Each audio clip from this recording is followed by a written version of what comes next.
આ ઉનાળામાં તમારી પીઠ પિમ્પલ્સથી ભરાઈ ગઈ છે ને, એની માટે 5 સિમ્પલ રસ્તા છે. ડેન્ડ્રફ.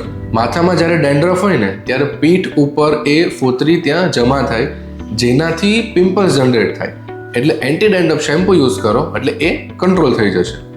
Excessive sweating. તમે જીમ અને વર્કઆઉટ કરો છો તો વધારે પસીનો થશે. જેવો પસીનો થાય ને તરત નાવાનું રાખો, જેનાથી ત્યાં પિમ્પલ્સ થવાના ચાન્સીસ ઓછા થઈ જશે. વધારે પડતું તેલ નાખવું. એક્સેસિવ ઓઇલ નાખવાનું બંધ કરી દો, કેમ કે ઓઇલ ઓલરેડી જનરેટ થાય છે. વધારે નાખશો ને તો પિમ્પલ્સની સંખ્યા વધતી જશે. ક્લિન્ઝિંગ. પીઠ સાફ કરવા માટે બેન્ઝાઇલ પેરોક્સાઇડ અથવા તો salicylic acid base gel wash આવે છે, એ યુઝ કરવાનું સ્ટાર્ટ કરી દો, એટલે ત્યાં ક્લિનિંગ પ્રોપરલી થશે. ને લાસ્ટ, ટ્રીટમેન્ટ. આ બધાથી અગર સારું નથી થતું તો ડૉક્ટરને બતાવો, એ તમને સ્પ્રે ફોર્મમાં મેડિસિન્સ આપશે, જેનાથી એ ક્લીન થઈ જશે. અને આવા જ ઓથેન્ટિક કોન્ટેન્ટ માટે અમને ફોલો કરો.